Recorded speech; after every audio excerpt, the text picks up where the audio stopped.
वहीं 5 नदियों से घिरे पूर्णिया के बायसी और मंडल में बाढ़ और कटाव की पीड़ा झेलना लाखों लोगों की नियति बन गई है।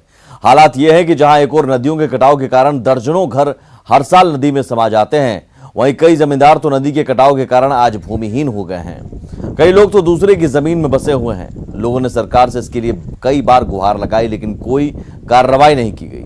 लोगों की मांग है कि सरकार को कोई ठोस रणनीति बनानी चाहिए जिससे लोगों की मदद हो सके।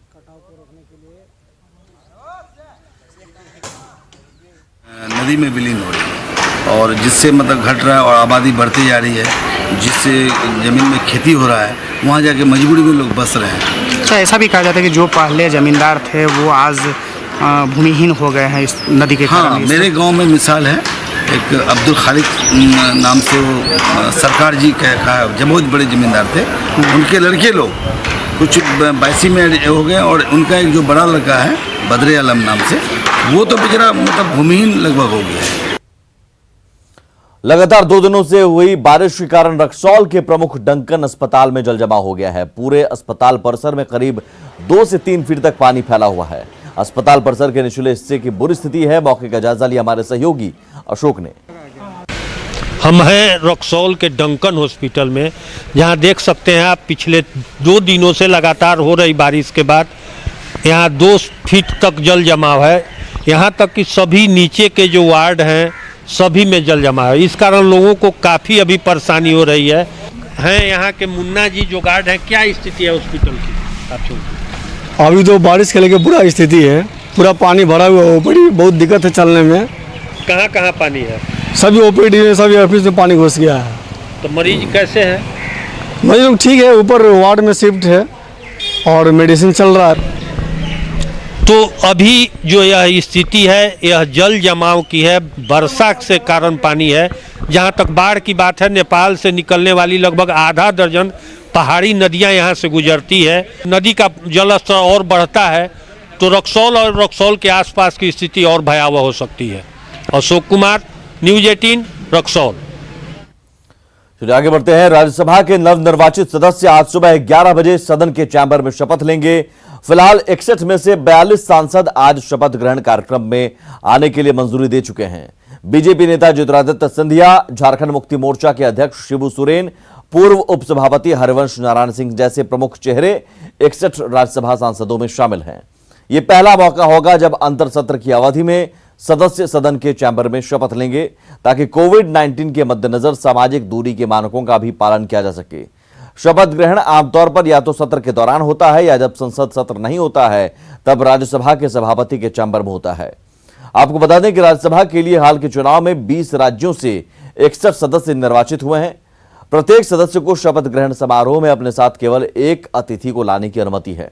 बिहार से जेडीयू के टिकट पर हरिवंश नारायण सिंह एक बार फिर राज्यसभा पहुंचे हैं।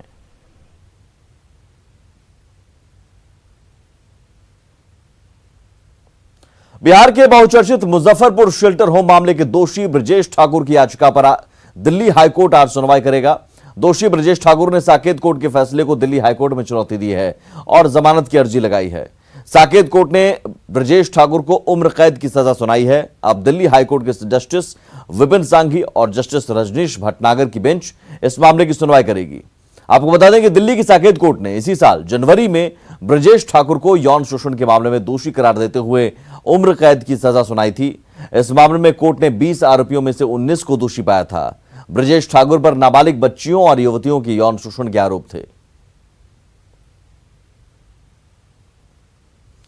बिहार में कोरोना से पहले राजनेता का निधन हुआ है। दरभंगा स्थानीय निकाय से निर्वाचित बीजेपी एमएलसी सुनील कुमार सिंह ने कल पटना एम्स में आखिरी सांस ली। हालांकि सुनील सिंह पहले से ही कई बीमारी से ग्रसित थे। उनका पटना के एम्स में इलाज चल रहा था। मुख्यमंत्री नीतीश कुमार ने विधान पार्षद के निधन पर दुख जताया है। मुख्यमंत्री ने कहा कि सुनील कुमार सिंह काफी लोकप्रिय थे। वहीं डिप्टी सीएम सुशील कुमार मोदी ने भी सुनील कुमार सिंह के निधन पर गहरा शोक जताया है। सुनील सिंह 66 साल के थे। उनके परिवार में पत्नी के अलावा 2 बेटे और 1 बेटी है।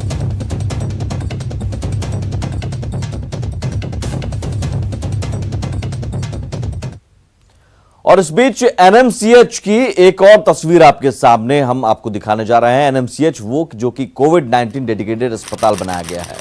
ये तस्वीर देखिए, आपको फिर से विचलित कर सकती है। कोरोना से जब मरीज की मौत हो जाती है तब अस्पताल कर्मी डेड बॉडी छूने से मना कर देते हैं, फिर परिजन डेड बॉडी लेकर खुद ही ऑटो से जाते देखे जाते हैं।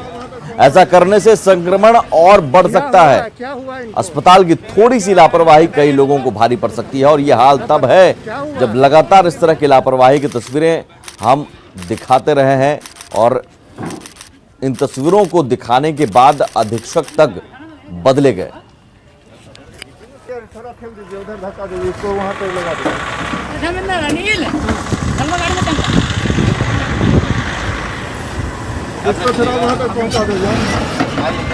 क्या हुआ इनको?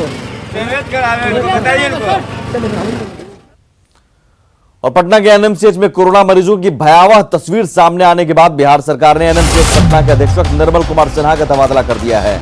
एनएमसीएच की बदहाली की खबर न्यूज 18 पर भी दिखाई गई थी, जिसके बाद एक्शन लेते हुए सरकार ने अस्पताल के अधीक्षक का तबादला कर दिया। आपको बता दें कि एनएमसीएच बिहार का कोरोना डेडिकेटेड अस्पताल है, इस लिहाज से यहां मरीजों के लिए चाक चौबंद इंतजाम की उम्मीद की जा रही थी, लेकिन इस अस्पताल की तस्वीर काफी भयावह है। यहां पर ना मरीजों को बेड मिल पा रहा है, ना ही यहां आसानी से उनकी भर्ती हो रही है। न्यूज 18 ने जब इस मुद्दे को उठाया तब जाकर सरकार की नींद टूटी और अधीक्षक बदले गए।